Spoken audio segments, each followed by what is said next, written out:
naman. So, kinukumusta din natin ng magandang pakikinig ang lahat ng mga OIC ngayon at mga opisyalis, lalong-lalo na dyan sa may Sarangani province na kung saan tayo dyan ang may pinakamaraming members, no? Na kung titingnan po natin, nung una, nung namamayagpag pa ang Kapa dyan, hindi talaga tayo nagiging, yung Alabin, nagiging zero crimes, no? At saka yung Jinsan. Correct. Napakaganda yung daloy ng governing power dyan na hindi masyadong nagkakaproblema yung mga law enforcers natin dahil yung mga sukarap na dati-rati hindi nakapag-aral, nang dumating yung Kapa, nakapag-aral na. Nung nawala yung Kapa, ay hindi naman ito forever na mawala dahil ako'y nananalangin sa ating Panginoon na ito'y babalik, no, sa dati nating ministry dahil ito po'y ministry na kung saan nakatutulong talaga sa lahat ng mga tao. Ngayon, ito din yung tanong, Founder, na talaga makakabalik pa ba yung Kapa, Founder? Yun yung mga tanong dito sa sa live feed natin sa stream. So, sa atin naman, atin namang sinisikapan, no? At kung pinagsikapan talaga natin na maibalik, no? Maibalik yung ating ministry dahil pagkaloob naman ng Panginoon Sir Bong, hindi naman niya pwedeng pabayaan na mawala ang ministry ito dahil sa gawa, sinasabi doon sa gawa na kung ang grupong ito ay sa Panginoon, talagang it will last, no? It will last. But kung hindi, talagang mawawala ito ng kusa. Hanggang ngayon naman, no, andito pa tayo sa lahat naman ng rinid at pinahinto. Ako lang po ang nandito at yung iba nagsilipanan na kung saan-saan na. Ang iba ay andoon na sa ibang bansa, ng buhay. Oo, nagpakasarap ng kanilang mga buhay dahil hindi na sila mahuhuli.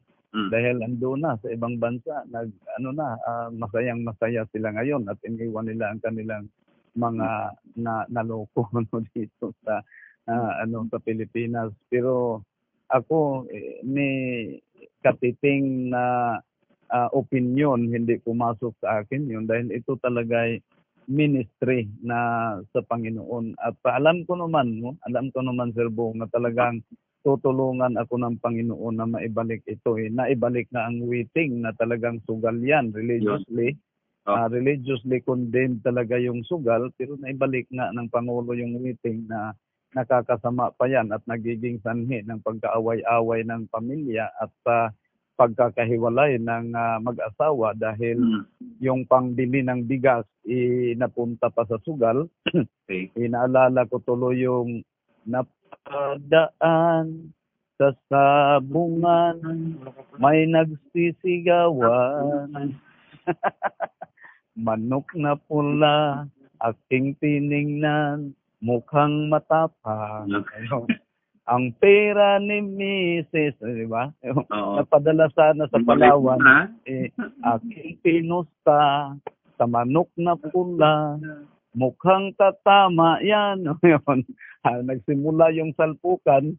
Yung manok na pula ay nagpagiwang-giwang at tuloy natalo. So, nagiging, anong nangyari doon? Kinarate siya ng asawa. Meaning, ang gusto kong ipaabot, no, na mensahe tungkol sa awit na yon, sa kantang yon, yung sugal talaga yung nagiging sanhi pa ng pag-away-away at paghiwalay ng mag-asawa. Binalik nga ng ating Pangulo ito pa na ministry at nakakatulong. Sana naman hindi magbubulag-bulagan, no, ang mga mata ng ating mga detractors at ng ating Pangulo na kung susuriin mo lahat ng mga membro, wala talaga sila, wala kang makita na ini-scam ko sila. No? O kahit sinong mga membro, alam mo, nung nagkakaroon tayo ng rally, yung mga testimony ng mga tao doon, sana naman hindi kayo mabulagan doon. Na kung na-scam pa yun sila, tatayo ba yun sila sa entablado at ipahayag kung papaano na-change ang kanilang buhay? Mm. Oh, kung how their life changed Mm. through kapa. Mm. So, kung sasabihin natin scam, sino kayang lukulukong pupunta doon at magpahayag ng kanyang sariling karanasan kung paano siya na-change ang buhay niya sa kapay? Wala naman sigurong lukulukong pupunta na na-scam ka. Halimbawa sa'yo, Sir Bong, ina-scam kita ngayon. 100,000 na-scam kita, hindi kita talaga na walang nangyari sa atin. Ang pera mo na sa akin. Ngayon, sasabihin ko sa'yo, sige, mag-testimony ka. Sabihin mong gano'n, hindi mo ba ako papaluin? Di ba? Siguro, babarilin mo ako dahil scammer ako, nanguutos pa. Di ba? So, sa dami-dami naman ng nag-experience, no? Nang-share ng kanilang mga testimony, ng kanilang mga karanasan, how kapa change their lives, no? So, yun sana ang makikita, no, ng ating gobyerno, na sana naman sinabi nga ng ating pangulo na ipaubaya na lang natin sa korte. So 99% talaga yung aking paniniwala na tayo ibabalik ng 100%. Dahil sabi niya, Yun. ipaubaya sa korte, no? Ipaubaya sa korte. Ngayon, babasahin ko, Sir Bong, yung nagiging resolusyon na nagiging desisyon ng korte doon sa ating kaso, no? Okay. National Bureau of Investigation, no? Yung nagsampa versus Joel Apolinario ng kapa, at marami pa yung iba, hindi ko na lang babasahin. Ngayon, ito yung nagiging desisyon. Sabi dito, no, hindi lang natin isa-isahin dahil 50 pages to eh.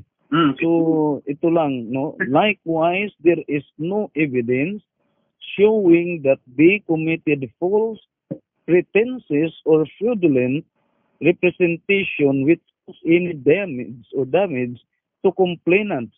Thus, the complaints against them for violation of the SRC provisions and syndicated estafa were not clearly proven by the complainant. Oh. Bakit hindi proven ng mga complainant? Dahil yung element ng estafa ay hindi na fit yung kapa. So ito, the elements of syndicated estafa are as follows: that estafa or other forms of swindling as defined in Article 315 and 316 of the Revised Penal Code is committed. The estafa or swindling is committed by a syndicated of 5 or more persons, and the fraud that defraudation results in the misappropriation of the monies contributed of funds solicited from the general public. So yun yung elements of syndicated estafa. At yung mga complainants, yung mga complaint nila, hindi na angkop. Kaya anong desisyon ng korte, Sir Bong? Ito, premises considered, the panel hereby recommends that herein resolution be approved, no? The panel likewise recommends the dismissal for lack of probable cause of the complaint for violation of Section 8 and 26 of the Securities Regulation Code against respondents. Ako nga yun. So, ito ngayon, yung decision talaga. Lastly, the panel respectfully recommends the dismissal of the complaint for syndicated estafa against respondent Joel Apolinario at marami pang iba. So, ito, kung sasabihin kung ang nagtanong, maibalik pa ba talaga ang kapa? Ako'y naniniwala, no? 100% mabalik ang ating ministry. Alam niyo kung bakit? Dahil sabi naman ng ating Pangulo na ipaubaya na natin sa korte. Ito ngayon, nandito na yung desisyon ng korte, no? Na-dismiss yung syndicated estafa at yung SRC violation. So, ito yung mga papel na iniipon-ipon ko para ipapadala ko kay Pangulo at saka yung mga petition letter na kusa namang ginagawa ng ating mga members na karton-karton na yung mga file doon sa mga members. Ay ewan ko dyan sa General Santos kung ginawa ba nila yon dahil yung mga OIC natin dyan is nag ano na rin, hindi ko na rin makontak, no? Yung So, founder, yung mga petition, oo, yung petition. Sure. Ewan ko kung meron. Oo. meron ang Coronadal, ang daming kopya eh. May nag-inform na rin sa akin, kaso nga lang, hindi masubmit dahil nga dito sa naabutan tayo ng COVID. Oo, yun na nga din yung problema na hindi ko maipapadala Yun. dahil naabutan tayo ng ito nga ng problema. So, pagkatapos nito, i-compile ko ang lahat ng mga papers na mga relevant, no, na mga papers at isumiti ko 'yan doon sa ano natin. Dahil sabi naman, no, hindi ko malimutan yung sabi ng ating mahal na Pangulo na sabi niya, andoon naman yan. O sige, nandoon na sa korte. Paubaya na lang natin sa korte. Ngayon, narito na yung husga, no? Yung hukom ng korte na okay tayo dahil lack of probable cause. So, kung lack of probable cause, meaning, hindi talaga tayo nang scam at hindi tayo nanloko. Dahil ito korte to eh. So, yung mga nagpaplano pa, yung iba na nagplano na magsampa ng kaso. Okay. At alam ko naman, Sir Bong, na meron talaga dyan, no? Ito proud na proud to sa Facebook, sabi niya, masayang masaya siya na siya daw ang pinakaunang nag-file ng kaso against me, against Papa. Yan ba yung yan ba yung... Hindi yun. Hindi na lang natin mentionon muna yung pinit ko dahil ano na to. Itong si Miriam G. Gadian, no? Itong si Miriam G. Gadian, ito yung gustong ipakukulong ako at ang mangyari, pag makulong ako, ma-inconsist lahat ng mga pira ng 5 million sa mga tao. Dahil sa kagagawa nitong Miriam G. Gadian, no? Taga Sarangani. Miriam Gadian. G ang yung middle name niya. Gadian. Tapos hindi lang ito siya mag-isa dahil doon sa isinampa, may quote-unquote doon, in her personal and representative capacity. Meaning niya talaga. Meaning meron pang iba. No, meron pang iba. Sa pagkakaalam ko, itong si Miriam at yung representahan niya, nagpakilala ito sa akin na taga-kuha daw ito sila. I see. Oo, taga-kuha. Ngayon, kung sila'y naging masaya dahil ako'y pakakasuhan nila at ipapakulong dahil nag-file nga ng syndicated estafa, gugustuhin ba ng mga tao dyan na ako'y makulong dahil lang dito sa babaeng ito? Okay. At sa kanyang mga kaibigan pa na representahan. Meron naman tayo dyan noong una mga membro ng mga bandido, no, na naging mabait dahil sa kapa, ngayon nawala ang kapa, naging masama na din. Kayo na lang siguro yung bahala nitong si Miriam, no? Gadian, dahil hindi talaga papayag ang milyon-milyon nating mga membro na dahil nitong Miriam na to, napakasaya niya doon sa Facebook niya. Sabi niya, siya lang daw. Pangandakan. Nagpangandakan. Dapat ipagupit natin to yung niya yung may problema sa kanya kay Nelson.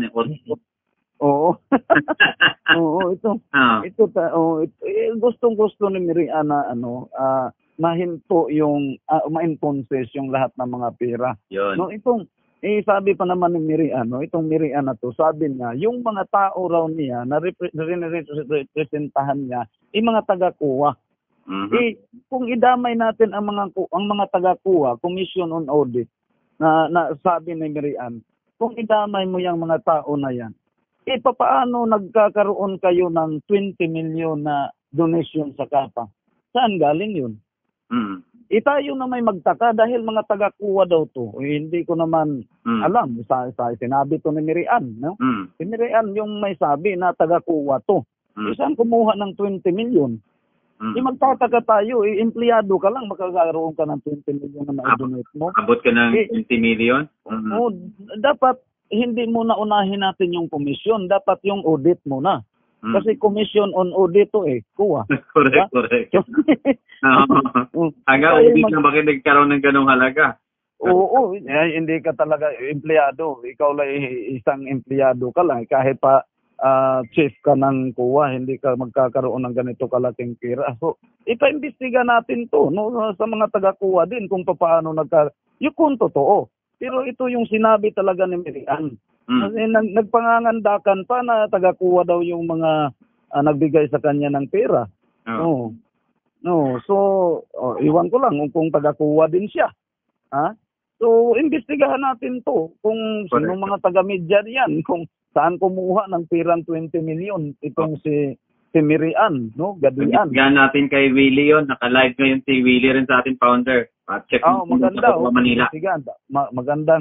Magandang hapon din kay Sir Willie at kay Sir Jules. No? Matagal-tagal na rin tayong hindi tayo nagkakita-kita na dahil ito nga para akong kriminal na nagtatago, no? Nawala naman akong talagang sabi niya madali lang yan. Check natin sa kuha. Sabi ni Willie Delgado.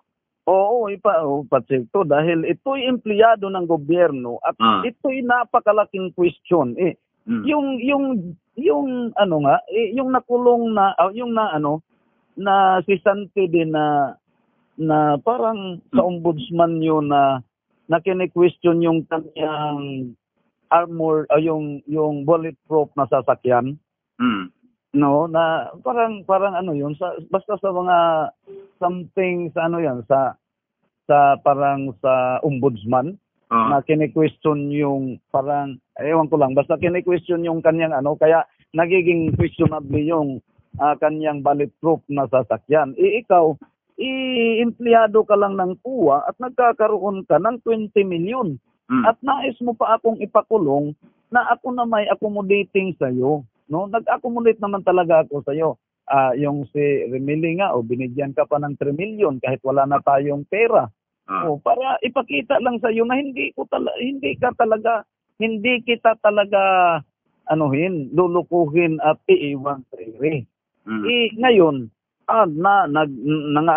nagsipangandakan pa na masayang-masaya siya dahil sa lahat ng mga membro, siya lang talaga yung naglakas loob na pinakaunang nagsampa sa akin ng kaso laban sa akin. O tingnan mo kung anong ginawa nito. Dalawa ito pero hindi ko na lang ni-mentionin to protect naman sa kasi kaibigan ko din to Kaibigan ko to yung isa, no, Sir Bong. So to protect naman sa aming pagkakaibigan, pero hindi ko lang alam bakit kinalimutan niya ako. Alam ko naman na sige lang, basta hindi ko na yun naman talaga ating kaibigan na nang iiwan pagdating sa kahirapan, kagipitan. So ito talaga, nangangandakan pa tong si Miriam at gustong-gusto ni Miriam na makulong ako dahil syndicated estafa yung final niya. Ngayon, pag makulong ako, entonces lahat ng 5 million ng mga pera. So wala talagang walang mangyari. Ako naman talagang ako'y nagsisikap talaga na masolve itong problemang ito. At ito namang Miriam na to, siya yung pinakauna daw, masayang-masaya parang naglilitson pa to Siya yung pinakauna. Narinig ko na rin ganyan. Oo, kilala natin ni Dodong Lapang yan, nag-visit sa akin, kilala daw niya. Kung kilala niya to, kung taga saan to, di ba? At kung ito'y taga-kuha din, questionable to, bakit nagkakaroon ka ng 20 million? Saan mo kinuha yan? Malaking pera yan. At kung isa ka lang hamak na empleyado ng gobyerno, hindi ka talaga makakuha ng 20 million na na-donate mo sa kapa. But ako naman, hindi ko naman ginawa to na talagang iiwan kita, Miriam. Ikaw na may membro ko din. Correct. Pero sa panahong ito, sana naman intindihin mo naman ako. Ikaw taga-kuha ka. Alam mo kung saan yung pera natin. Di ba? In the first place and first hand, alam mo kung anong nangyari sa atin. Bakit hindi mo pinailan ang dahil yung treasurer ng Estrés, na wala pa yung mga question patungkol doon, hinold na yung aming 30 million. hindi na namin makuha dahil hinold na. Dahil galit na galit yung treasurer daw yun ng East-West sa national. Oo. Auditor daw yun. Galit na galit. Parang retired auditor siya, parang gano'n. Oo, parang gano'n, na galit daw sa kapa. Commission on audit. Oo. Yun. Ngayon, ang nangyari, nandoon naman yung pera natin. Nandoon pa sa ibang sa ibang mga bangko. Talagang andoon. Bakit ako yung pipilitin ninyong kukunin sa akin yung pera at tatanungin ninyo nasaan ang aming pera? Alam nyo naman na nandoon. So bakit hindi ninyo sinulatan yung taga East-West, yung sa PBB, na andoon naman yung pera natin, no? Andoon, bakit hindi kayo sumulat doon na pera namin yan, hindi yan kay Pastor Apolinario? Bakit hinold ninyo? Or sa source nagpa-stop sa atin. Ako naman, kaya hindi ko kayang magsalita ng masama sa ating presidente. Dahil hindi ko naman siya ma-blame. Okay. Dahil ito'y nangyari dahil doon kay Kibuloy. Correct. Kay Pastor Kibuloy. Kung hindi lang sana siya in-interview, wala sanang sasabihin yung ating Pangulo tungkol dito. Hindi ko rin masisisi si Pastor Kibuloy dahil may 32 naman ka mga pastors at elders ng Sabadista na pumunta kay Kibuloy. Correct. Oo. So, ang talagang masisisi nito, yung mga 32 ka mga Sabadista na pumunta at yung kung sa Cebuano nagpalaban. No?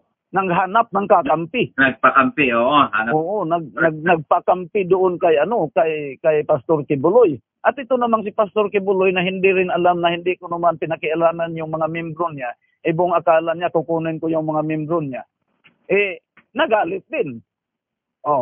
Anong nangyari? Alam nyo, kung alipustahin natin ang bagay na sa Panginoon, may talaga, may karma ang Panginoon para sa inyo. No? Tingnan mo, yung pastor Patalinghog, no, ng Davao at na-assign na doon sa Bukidnon, no, na palagi ring inaawa yung kapa. Palaging inaawa yung kapa. Ngayon nag-drive. Na-disgrasya, malapit, nahulog sa bangin, pero may awa pa rin ang Panginoon dahil nandoon yung pamilya niya. Walang masamang nangyari, walang namatay, pero may nagasgas at may nasugatan. Tingnan nyo. At hindi pa yan, yung palaging, yung sa raid naman sa Cagayan. Tingnan mo yung nag-raid sa Cagayan, kung anong nangyari, andoon sa Facebook. Makikita natin yung mga nag-raid talaga, kung anong nangyari. Yung ng NBI kung anong nangyari doon. Tingnan ninyo. Si Pastor Kibuloy, anong nangyari nung kinanta-kantahan pa ako ng awit na kaluoy, kapayas na lang ang kinaun. yung awit niya yun. Tingnan mo kung anong nangyari sa kanya. Linidin yung kanyang mga churches doon sa Amerika, sa US. Tingnan mo. At nagkakaroon pa siya ng maraming kaso na rape yun. Medyo nawawala na yung kaso na yun. So, tingnan mo kung... Ngayon, Pastor, si Pastor Kibuloy, may problema pa siya. Hindi niya may tigil-tigil, may stop ang COVID. Hindi talaga. Sabi niya, nako, iwan ko lang kung ngayon, anong nangyari sa inyo? Kung sana hindi nyo hindi ko naman talaga mabiblame si Pastor Kibuloy. Ang mablame talaga dito, yung 32 ka mga Sabadista na pumunta kay Kibuloy. Diba? Kasi sila yung pumunta doon. Yung pagka-jinsan yun ng mga Sabadista, nandyan yan Nandyan yan sa jinsan. So 32 ka mga Sabadista yan, napapangalanan ko nung una, nakalimutan ko na lang. Nawala na rin yung listahan ko eh. Nawala na rin, pero nandoon yun. Yung mga Sabadista na yun yung mga responsible to be blamed dahil wala sanang issue at hindi sana magkakaroon ng issue kung hindi pumunta kay Kibuloy. Yung si Pastor Kibuloy naman at ang Pangulo'y matalik na magkaibigan. Nagdadamayan sila ngayon. Buong akala ni Pastor Kibuloy na agawan ko siya ng trono dahil hari siya at Diyos siya dito sa sanglibutan. Buong akala niya hindi siya nakapag-provide sa kanyang mga membro ng food, material food. Ako naka-provide, siya wala. Sa spiritual food, pareho kami. Pagdating sa material, wala siya, meron ako. Buong akala niya magsialisa na yung mga members niya, natakot din. Kaya ang nangyari, sinumbong ako kay Pangulo. Ang Pangulo naman ayaw naman talaga ng mga maling gawain. Di kaagad napastop tayo. Pero ito lang yung natin, i-claim natin sa ating Pangulo na sinabi naman ng Pangulo na ipaubaya na natin doon sa korte. Andito naman yung desisyon ng korte. Narito na yung desisyon ng korte, dismiss yung because lack of probable cause. So ang tingin ko dito, ipo-process natin to together with the petition letter doon sa Pangulo na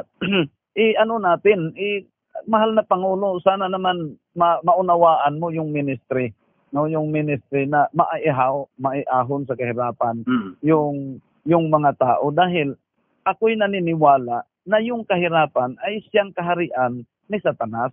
Kasi pag mahirap ka, napakaraming masamang pwedeng magawa. Halimbawa, doon sa mga squatters area, di ba? Walang doon medyo mahirap talaga yun tingnan mo, araw-araw may krimen. I-compare doon sa mga subdivisions na mga area, talagang walang krimen doon dahil wala talagang puro busy ang mga tao sa trabaho, nag-aaral. Doon sa mga mahirap, palaging nasa kanto lang, nag-aaway at nagduduga. So, ito na may ating hiling sa ating Pangulo matapos itong COVID. Sana na may marinig. Kung nadinig mo man yung mga mali na sinasabi ni Pastor Kibuloy at sa ibang mga tao, sana man dinggin mo naman yung mga hinaing namin ng mga membro. Tao din kami at gobyerno at kami din ay part ng government. Kasi sabi ni Abraham Lincoln na government is the people, for the people, and by the people. So, people din kami of the Philippines.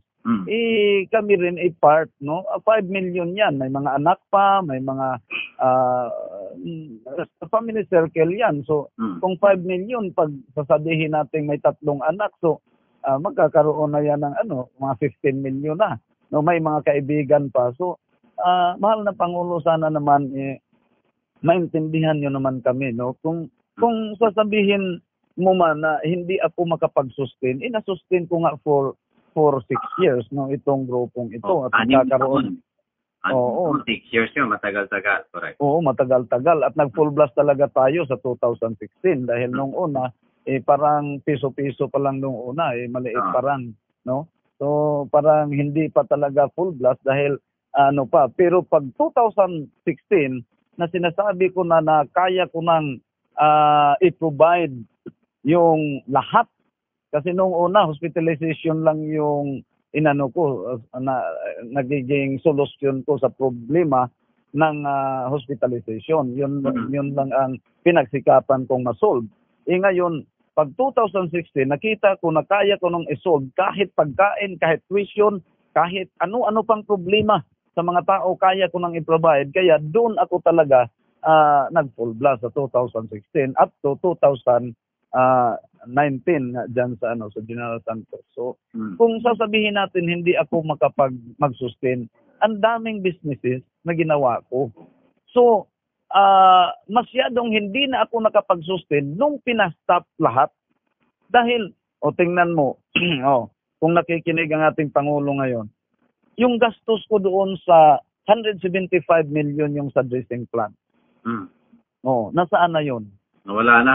Nawala. Sayang talaga, hindi mai-deliver yung product, yung mga binili kong machine sa dressing plant dahil yun na nga, pinahistop na tayo, pati sa custom, hindi na makalusot dito dahil mahuhold sa custom yan. Hindi naman, wala na talaga. Paano ko pa yun mabawi? Pira yun ng mga tao. Paawa ka naman, mahal na Pangulo. Kasi pira yun ng mga tao na magkakaroon kami ng 1 million a day. Yun yung sabi sa akin ng engineer. 1 million a day na income. Dahil ang dami talaga na napaka-high-tech sa lahat. Diyan sa Pulumulok yan, yung nagkakaroon tayo ng inauguration, ng opening, di ba? Andun yun, nakaprogram na yun. So 175 million yun, nasaan na yun? Nawawala na yan na parang bula. 160 million yung gastos ko doon sa ating banana plantation. Nasaan na yun? Wala na, hindi na yun mabalik talaga. Dahil nabubulok na yung mga bunga ng saging ko diyan. Hindi na namin napakinabangan. Wala na talaga. Yung nabili nating bangko na 70 million. Nasaan na yun? Wala pa rin. Ito pa, yung palaisdaan ko na hindi na na-manage. Kasi itong, yung sisaling, nung una, okay naman talaga yung operation ni Saling, nung sisaling pa. Okay. Ngayon, alam naman natin kung anong nangyari sa tatay o papa ni Saling. So, kaya umalis si Saling. At pumalit itong si Dodo at si Gingging. Ngayon, nagkalit-silitsi na dahil sa dalawang ito. Ang daming mga negative na napakinggan ko, pero hindi lang ako maniwala masyado. Pero ang resulta, walang-wala talaga. No?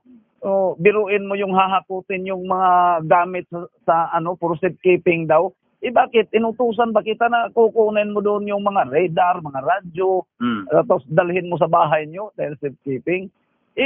Kung hindi namin alam yun, nawawala yun. Nalaman namin, pinakuha namin at ibinalik naman. No? Pero kung hindi namin alam, hindi nababalik yan. Kaya nagkakaroon ng iba na kasi wala na tayong pera, so iba na yung nag-finance. Loging-logi na din yung nag-finance, parang aayaw na. Sabi ko, sige, hold on lang muna. Standby lang muna. Hold on lang muna dahil ganito talaga yan. Wala na talagang insaktong management. Alam mo, Sir Bong, nung una, yung habwa namin, meron kaming 6.8 million. Na income dyan sa yung sa isang habwa lang, sabi ng Cebuano, habwa. Habwa. No? Isang habwa lang, 6.7 million. Meron pang 7, no? Napakalagi talagang income nung una. Dahil namamanage yan, dahil ako mismo yung nag-manage. No, andun ako, binigyan ko ng mga magandang hindi na nagnakaw yung mga magnanakaw ng mga ngisda dahil sabi ko, sige, pag magbalik kayo ng 2,000, gagawin natin 4,000. Pag magbalik kayo ng 4,000, gagawin natin 8,000. May nagbali ng 40,000. Sabi ko, sige, 80,000 natin yan. Sabi niya, wag na lang muna dahil hindi na ako makabayad. Napakaganda yung palakad ko dyan sa dahil hindi ako nagpundar ng business upang para sa ginansya, no? In order to have profit. But I built that kind of business in order to give employment sa lahat ng mga mangingisda na walang alam na trabaho. So kaya ginawa ko yung ngayon nasaan na yun? Magiging sayang na naman 'yan. 'Di ba? Billions ang kapital ko niyan. Yung ating simbahan diyan na nakatiwangwang na. Nung lindol dahil hindi pa ganap na buo parang nawasak na at saka yung food court na sinasabi kong ito'y magiging mall at sa likod nun meron akong grapes plantation. So nasaan ngayon mas lalo kaming naghihirap dahil sa nangyari sa amin sa pagpapahinto. So ito sabi ng ating pangulo ipaubaya doon sa korte nandito na to. Ano pa ba ang complainant nito National Bureau of Investigation So wala nang rason yung NBI na mag-read pa sa atin. 'Di ba? Dahil National Bureau of Investigation yung complaint ninyo for violation of Section 8 and 26 of Republic Act 8799, 5 counts and syndicated estafa under PD 1688, 8 counts yan. Tingnan mo ilang counts yan lahat. Ang dami. Ang desisyon ng korte dismissed. So ano pang gagawin ng mga NBI? Yes, Dismiss na nga. Yung dispositive portion, founder, na binabanggit mo. Yung mabasa mo pa ba dyan yung ilang pahina kasi yan yung dispositive position dyan. Portion I mean. Oo. Yun? Yung portion ng dispositive portion ng ruling niyan. Yung ruling, Oo. yung talagang Oo. yung talagang panel. Oo. The panel likewise recommends the dismissal for lack of probable cause Ayun. of the complaint for violation of Section 8 and 26 of the Security Regulation Code against respondent. Andun ako, Joel Apolinario. Yun. Ayun. Lastly, pinakabang portion yan. Ayos, okay na. lastly, Okay. the panel respectfully recommends the dismissal of the complaint for syndicated estafa against respondent Joel Apolinario. Bakit? Dahil sabi dito, lack of probable cause, not clearly proven by the complainant. Ay, nawala yung effect ko na palakpak dito kasi. Oo. So, ito yung naging desisyon ngayon. Ano pang gagawin ng NBI nito? I-dismiss na to. Kanilang kaso to. Okay. O re-readin pa ba nila ako? Hindi na dahil dito meron ng meron ng dismissal. So 100% makabalik na tayo. Ayun. Yung approve yung pag-okay na lang ng presidente dahil Ayun. kung himay-himayin natin kung himay-himayin natin. Ang nag-read sa akin NBI.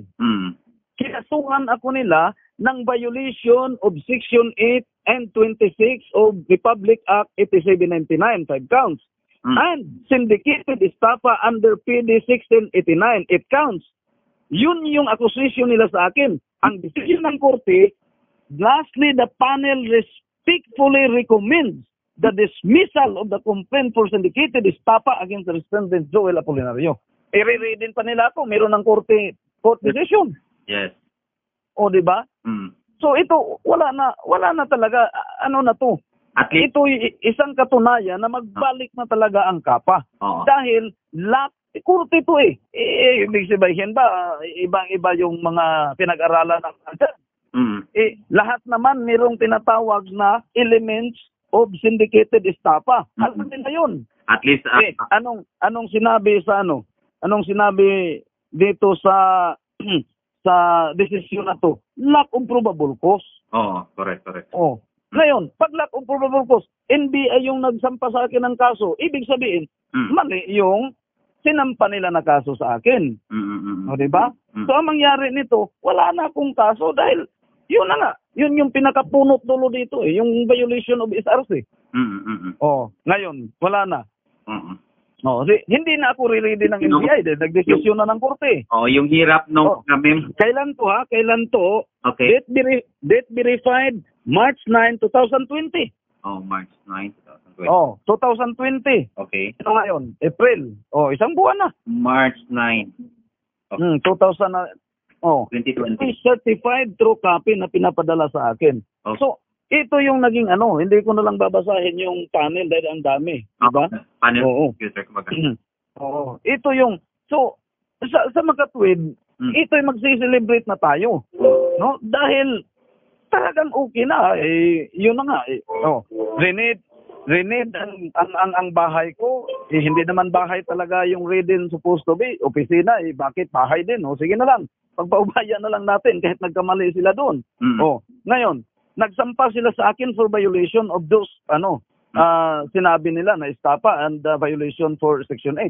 Ngayon, sinabi ng korte, dismiss yan. Bakit dinismiss? Lack of probable cause.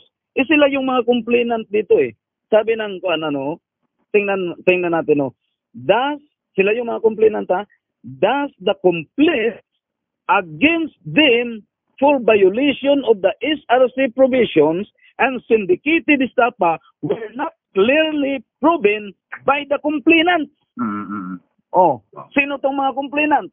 National Bureau of Investigation represented by Attorney Charles Puso. And iba pa. So, attorney yan. Ngayon, dinismiss ng korte. Ito yung pinanghawakan natin na hindi na tayo pwede readin. Di ba? So, at the limantic understanding, pwede na tayong magbalik ng kapa. Dahil sinabi dito sa korte na lack of probable cause. So, hindi talaga ako kumakwalify bago nila nagawa to bago nila nagawa ang decision, of course, they first analyze the qualification of the element of the estafa. Mm-mm. Ito, that estafa or other form of swindling as defined in Article 315 and Article 316 of the Revised Penal Code is committed. Yun, inanalyze nila yun. The estafa or swindling is committed by a syndicated 5 or more person and the defraudation results in the misappropriation of the monies contributed of funds solicited from general public. Sabi ng korte, violation of the SRC provisions and syndicated estafa were not clearly proven by the complainant. That's why, lastly, the panel respectfully recommends the dismissal of the complaint for syndicated estafa against respondent. O, tingnan mo. Klarong-klaro yan. So, sa makatwid, kung tayo'y magbalik ang ministry, hindi na tayo huhulihin, hindi na tayo riridin dahil yung complaint nila sa Maynila, binasura na ng korte. O di pwede na tayong mag-operate. Pag sinasabing, pwede ba magbalik ang kapa? Okay, pwede na tayo magbalik. Pwede na magbalik. Yung hinihintay lang natin, yung oo ng ating presidente. Kasi habang hindi pa nag-oo yung ating presidente, hindi pa din tayo basta-basta makag-operate dahil mayroong mga taong sasabay sa panahon. Sasakay sa panahon. Correct. Hindi naman tayo makapagdala ng sarili nating armas dahil maging violation na naman sa illegal possession ng firearms. O hindi tayo makapagtanggol sa ating mga offices, ang mangyari, tutuloysin tayo ng mga masamang elemento. Correct. O yun na din yung mangyari. So, kaya yung basbas ng Pangulo ang hihintayin natin. Kaya mga members, ang gagawin natin mga members ito, ipagpatuloy ninyo yung ginawa ninyong petisyon na sa likod no, nandun yung mga pirma ninyo. Yung diba? Para, ngayon, after COVID, pag makabalik na tayo after COVID, ito na naman ang hihilingin ko sa lahat ng mga members. Yun, makinig members. Oo. Okay. Ito naman ang gagawin natin. Dahil sinasalanta tayo ng bagyo. Di ba? So, pabayaan nyo muna akong ipatayo ulit ang ating mga businesses. Para sa dahan-dahan na paraan, ang income doon sa ating mga businesses ay makuha natin at sa dahan-dahan din na pamaraan, maibalik yung mga pera ng ating mga members. Ayun. Oo. Yun yung gagawin natin. Pero medyo mahirapan tayo dahil ang trahedyang ito, buti na lang kung ang gobyerno mag-aid sa atin dahil sa nangyaring trahedya, no? Or tinatawag natin calamity. Dahil this is more than calamity. Dapat mag-emergency tayo dito. Correct. Di ba? Dahil this is more than calamity talaga. 5 millions of people were affected. So, they are not merely affected, but emotionally, physically, all of those 5 aspects were affected. Lahat. So, ito, napakagandang simulain no, ng ating grupo. Ngayon, hihintayin natin yung pag-uo ng ating presidente. Umuo nga siya doon sa waiting. Pinabalik niya yung waiting, di ba? Correct. Na talaga namang masama yun, kahit bata, pag sasabihing sugal, talagang masama yun. Kahit sugal. Ang sugal kasi, yun yung magiging sanhi ng paghiwalay ng mga mag-asawa at mga pag-away-away ng mga anak at hindi kinanta ko na kanina yung napadaan sa sabungan. Di ba? Sabungan. Ulitin natin ha. Napadaan sa sabungan, may nagsisigawan. Dahil yan sa sugal. Dahil sa sugal. Nakarate siya ng misis. Dahil sa manok na pula. Yung sugal talaga, ang waiting, sugal din yan natatalo ka din yan, naubos yung pera mo, yun yung magiging sanay. Nag-okay ka nga noon, mahal na Pangulo. Bakit yung ministry namin parang ayaw mo? Di ba? At hindi naman natin masasabing ayaw dahil wala pa nga, di ba? Confident enough founder na after COVID, tulungan tayo ng Pangulo Duterte na maibalik to. Siguro lang, tuloy natin. By next natin na programa ulit, founder. Mensahin natin Sa mga Oo, pinakamak... parang wala na din tayong time, no? Oo, Sige, sige. sige. So, ituloy natin, no, siguro sa Monday. Monday. Pagpatuloy natin, members, no, na ipagpatuloy natin yung petition Ayun. to reoperate the Ministry of Kapa Ministry, no? Kasi ito na, pag sinasabi nating na-dismiss, wala talagang visa yan. Mm. Dahil dismiss yun. Mm. So, hindi na tayo riridin. Maraming salamat din, no? Maraming salamat din at nagkakaroon tayo ng hukom na to at judgment na to na talagang nakikita ng ating judge at sa magitan ng guidance ng ating mahal na Panginoon, nagkakaroon tayo ng ganitong desisyon. So, wala na silang rason na i-read pa tayo dahil dismiss yung kanilang final sa atin. Wala na po tayong oras, mga mahal na mga members, no? Wala na tayong oras sa ngayon, pero baka mayroon pang oras natin sa Lunes, no? Habang buhay pa tayo at magkakaroon tayo ng pagkakataon din na